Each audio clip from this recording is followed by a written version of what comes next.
one of the things you may notice if you have PTSD, if you have trauma, if you have, very high levels of pain and grief, is addiction.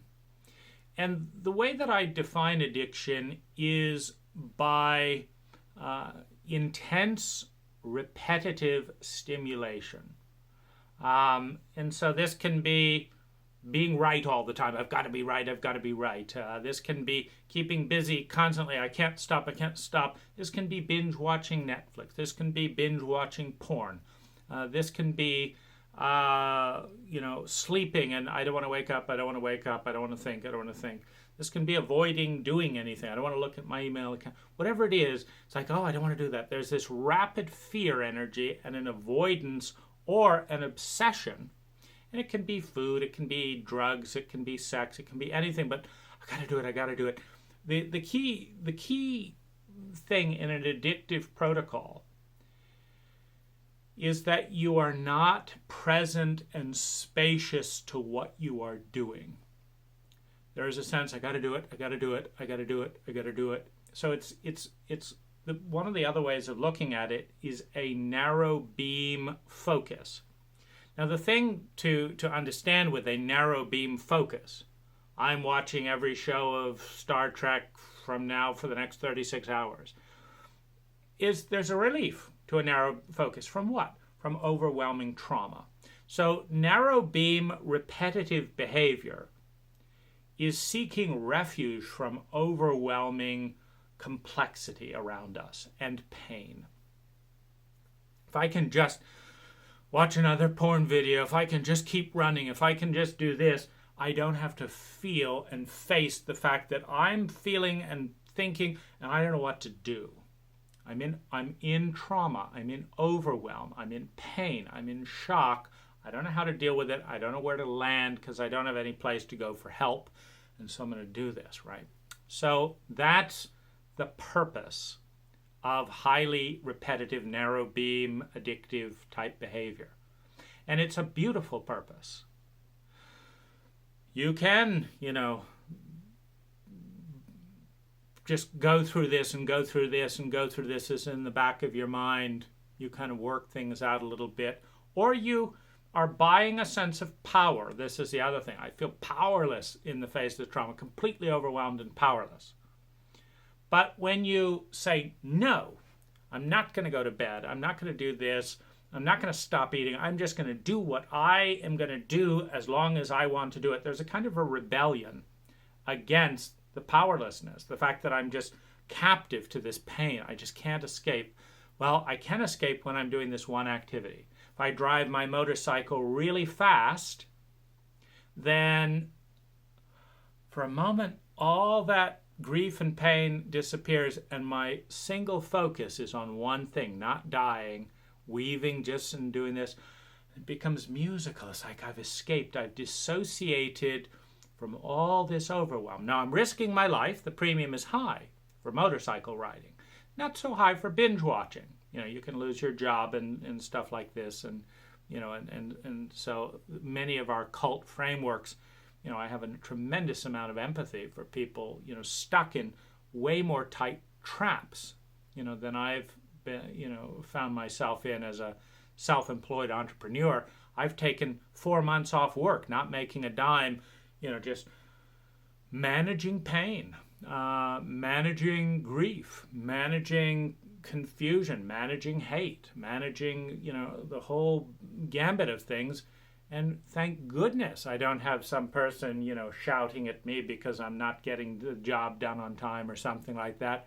I've had that freedom, and it's made me way more empathic for those that don't, because I don't know how I could do it. So I don't know how other people do it. But addiction is one way through it. And it's pretty scary. So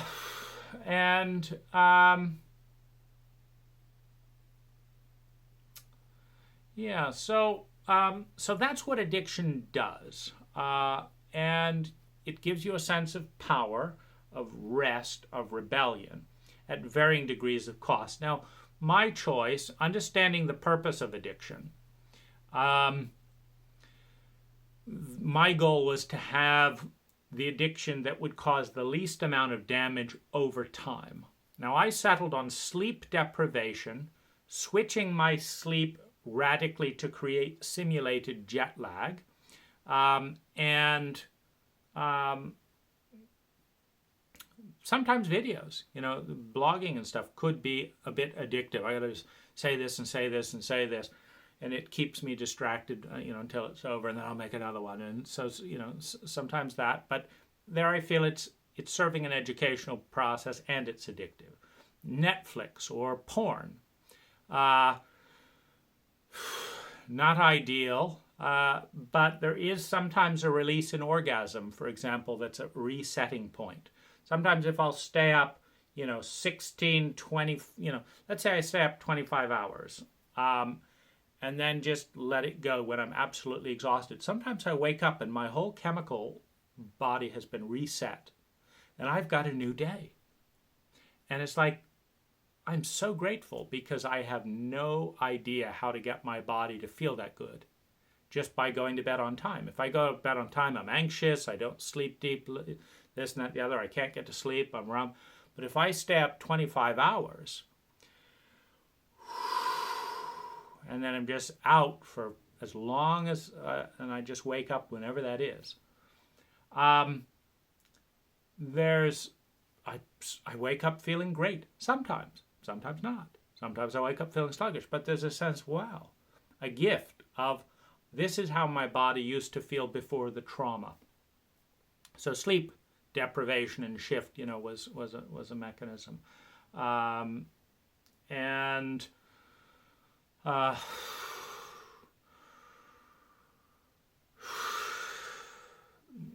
not so good things were excessive smoking of cigars.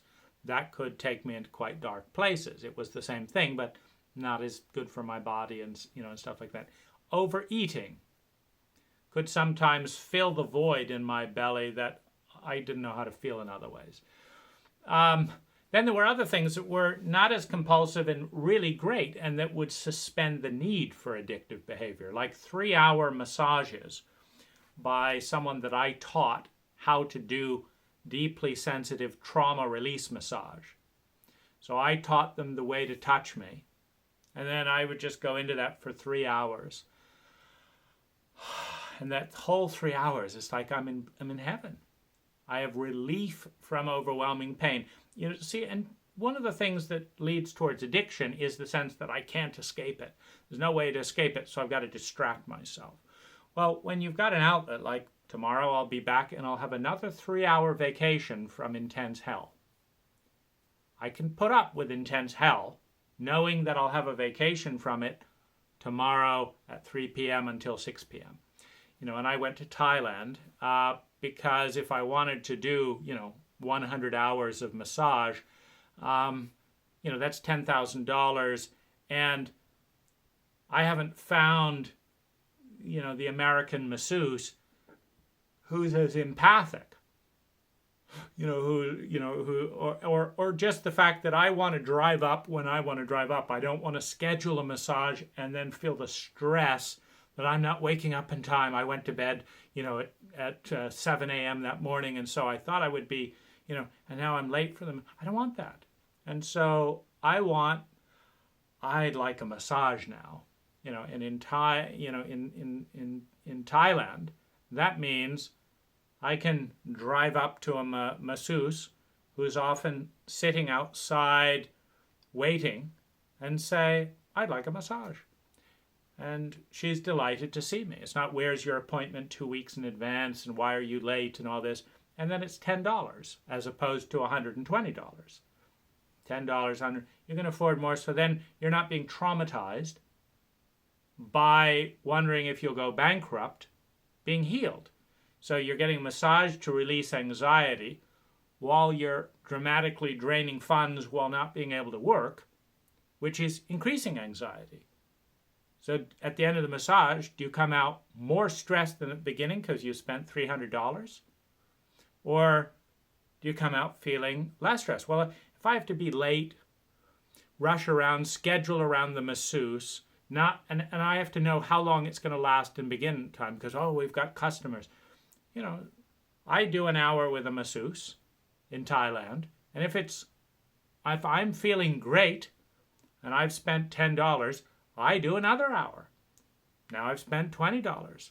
If I'm feeling great and I don't want to leave, I just do another hour. If I feel done, I say, great, time's up. I don't feel stressed about money. I feel grateful and happy. I don't feel stressed around time. I don't judge myself the way the hypercritical US mindset is of looking cool. You don't look very cool when you're in grief and trauma. And then in the US, there's all this sexual thing like, sometimes I feel like a little 2-year-old and I just want to hold someone. Well, in Thailand, I say, may I put my arm around you? I'm feeling very sad today. Okay, fine. There's no big deal. It's an emotionally literate culture. People say, of course you're sad. You want to do that. It's not get out of my office. How dare you feel lonely? We're not going to stand for feelings of pain and loneliness in our healing clinic. Get the hell out of here. I mean, just the whole even worry that could happen, which, is highly probable.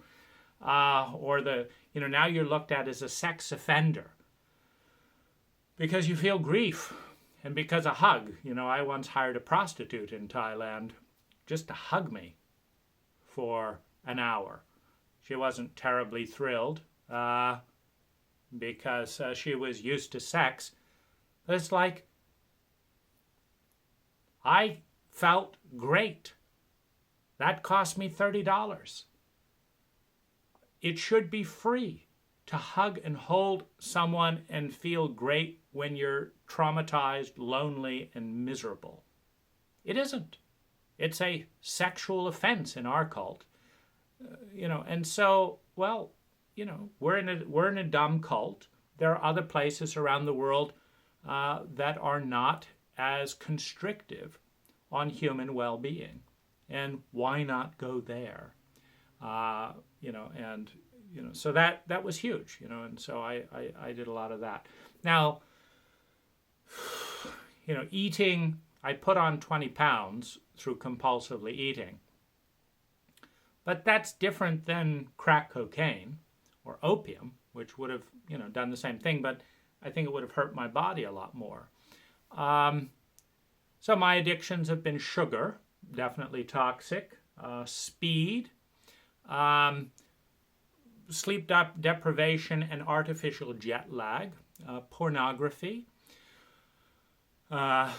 video blogging, massage, which didn't feel addictive. That really felt spacious. And helping another person didn't feel addictive either. It was really pleasurable. I developed a lot of empathy for people going through the same thing, in realizing just how big of an issue it is, and that the reason I didn't know about it was because this cult shames people into silence and then blames them. And so I didn't understand how hard it was to go through this. So helping people was a great joy. Playing with people's dogs, which I did in Thailand, was a great joy. Being kind to people, incredibly beautiful. Meditating, going to the temple, looking at beautiful objects, swimming in warm water. A beautiful thing to do. So this is, the terrain of, anesthetizing, distracting from healing, and compulsively avoiding, this terrain, all of which gives some sense of empowerment, all of which has a range of impact and costs, and all of which led me to feel that I was not stuck in enormous pain with no escape. And so addiction does have a purpose, but its purpose is to serve as a symptom I'm in overwhelming amounts of pain that I don't know how to deal with.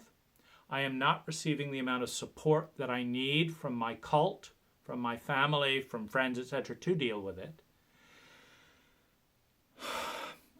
I don't know how to deal with it. And so I'm distracting, avoiding. And of course, with some things, that happens for a little time, and then you're addicted to opiates or something. When the initial pain wears off, now you've got the pain of the withdrawal to deal with. And that's why I picked sugar and, and overeating over, a much more toxic substance. And, and so there's never been a period where I couldn't stop that. The key thing was I able to, and here's the key thing with an addiction, if you understand pain numbing. And I'm just adding this in as a paradigm here. Addictions are always destructive. They have a cost. Whether it's sleep deprivation or being right or keeping busy and refusing to be present, there's a high cost to addiction. But it's generally better than suicide, kind of paralysis, collapse, that kind of thing. So it has a cost, and in high trauma states and pain, the cost is lower than, suicide, collapse, that kind of thing. But it's going to dramatically shorten your life and reduce your well-being. So think of it as a painkiller. When my elbow broke, my doctor gave me a painkiller that made an entire operation with 10 pins into my elbow completely painless. And of course, it was toxic for my body. But I wouldn't have been able to fix my arm without that pain, because every time the surgeon tried to do this, I'd be screaming, waving my arms around, etc. And so it was a short-term anesthetic to allow a structural improvement. So here's the real thing underlying an addictive lifestyle. So if you're in addiction, it's because you're in pain. And the biggest pains are usually traumatic pains, and that's the intersection with trauma. So the question is, can you, while you are doing your addictive thing, buy yourself the time to make structural changes to your life? And that's the key distinction. So while I was anesthetizing myself with, all the things I just told you, while I was in massage, I would do my best thinking, because I wasn't high. When you're high on pornography, for example, you can't write and think clearly. The whole point is to distract yourself. When you're high on sugar, you can. It can. That's another time you can do it. If you're high on overeating, you're bloated and cloggy and can't think. That's part of the point. If you're high on a motorcycle racing around, sometimes you can think clearly, but if you're at that speed, you really should be focusing on the road. And so you're high on this stuff, but most of them take up all your thinking. Now, massage was something I'd keep my, I have the note series of phones, so I have the little stylus that pops in the note. So I would do a lot of brainstorming and note-taking during these 3-hour massages, because it's the only time I wasn't in pain and I was in enjoyment, which facilitates creativity. And so I would just lay there listening to soothing music, taking notes with my trained masseuse who knew how to, really get me into that state and keep me there. And so that was fabulous. Now, the sleep deprivation was another thing. That, if I woke up feeling great after, sleeping 10 hours or whatever, I would do things that improved my life. And so during the time of all this anesthetic, I got married. I immigrated my wife from the Philippines to the U.S. I made 1,000 hours of trauma video. I built 20 YouTube channels. I built 10 different websites, including the Understand Trauma website. I started a nonprofit. I made my life more convenient and trauma sensitive. I learned to film things. This is a green screen behind me. I won't go into the, but basically, I learned. I started painting. I wrote poetry. I wrote several books. I listened to hundreds of books on Audible. I watched hundreds of hours of YouTube when I couldn't get out of bed.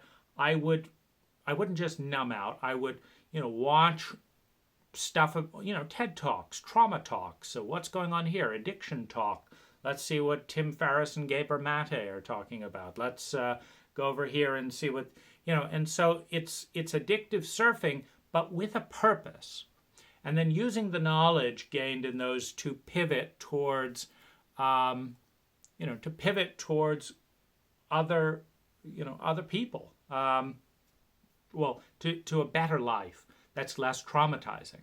I got a dog, which, helped enormously.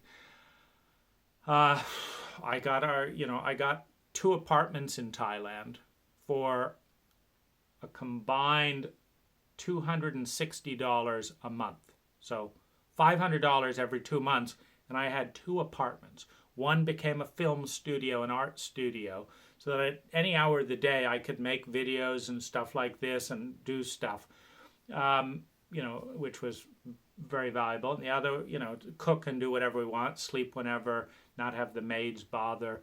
And of course, when it's so cheap, there's a tremendous sense of like, wow, savings can last a while when it's, in the U.S., $4,000 a month with a house and utilities. Thailand, $500 for 2 apartments for 2 months.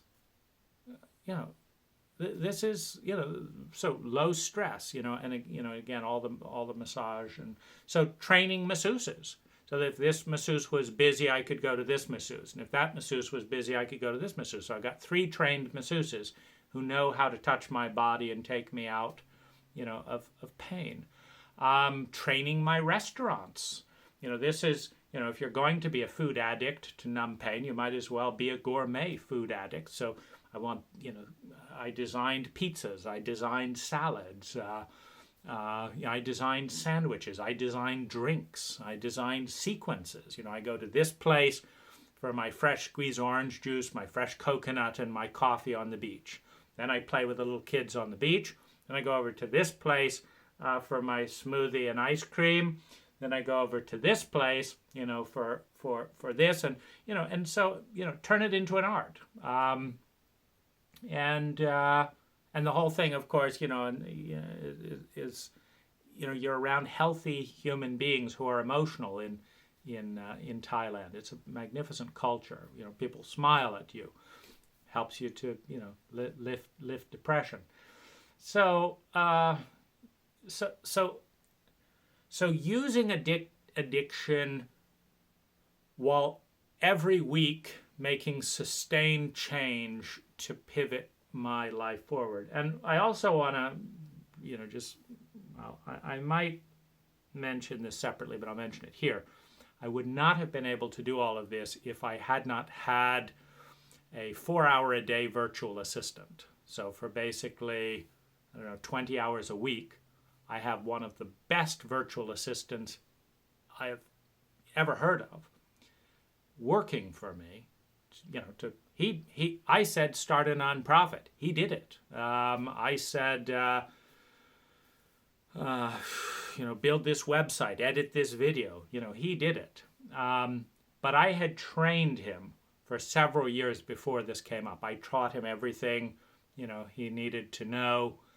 Exactly the way I like to do things. And I send him voice messages. I say, build this website like this with this photo here, send. And I just talk and send, and he gets it and does it. And so, I could not have done all this without, he managed the visa. I would have, probably committed suicide because my government wouldn't let my wife come and visit me in my own home without, more than 100 hours of paperwork that I couldn't concentrate on. He did it, He would send me emails, print this form, do this, print this out, go to this interview at this time, do this, and I'll send you the next email at the next step. And so I get a wife immigrated to be with me in my own house because I had a virtual assistant.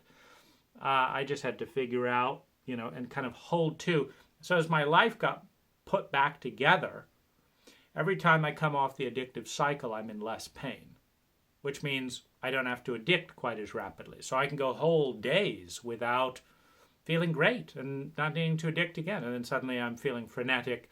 There's a pain grief wave hitting. So I'm frenetic. Ride it through. See if there's any other changes I need to make to my life to enjoy it more. And then do those things.